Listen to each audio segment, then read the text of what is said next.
Quelle position as-tu lorsque tu accompagnes ton enfant vers l'âge adulte? Comme ça? Ou comme ça? Ou encore comme ça? Dis-moi. Alors à mon sens, la meilleure des positions, c'est d'être derrière. Votre enfant doit être acteur de sa vie. Donc vous l'accompagnez en donnant des conseils, en lui expliquant les choses, en argumentant bien sûr, en donnant des exemples, en partageant vos expériences. Le partage, c'est très important. Je vais vous donner un exemple. Lorsque j'étais petite, je devais avoir 8-9 ans, et je vois au loin qu'il y a une altercation. Une petite fille qui se disputait avec un garçon. Et à un moment, en haut, il y a son père sur le balcon qui sort. Il écoute et il lui dit « T'as besoin d'aide ?» Elle lui dit « Non, ça va aller. » Le garçon est parti. Ça met en valeur le fait que le parent est bien derrière l'enfant. Alors là, du coup, il était en haut, mais bon, vous m'avez comprise. Vous devez être là pour être une base rassurante, hein, une safe place. On peut compter sur vous. Hein. Donc le parent, il demande « Est-ce que tu as besoin d'aide ?»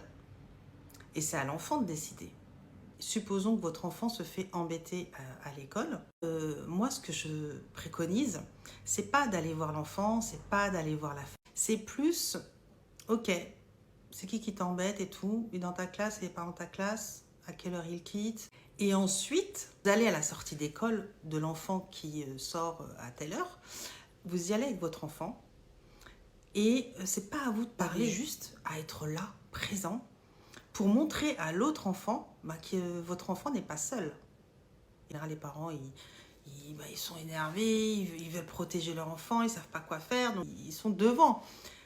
C'est pas ce qui est demandé, parce que l'enfant, il n'apprend rien au final, il n'apprend pas à se défendre tout seul et vous ne serez pas toujours là. Donc, il faut que l'enfant aille parler seul, mais vous êtes au loin. Et l'autre enfant, il vous a vu. Donc, c'est votre enfant qui va avoir la force de s'exposer à son bourreau.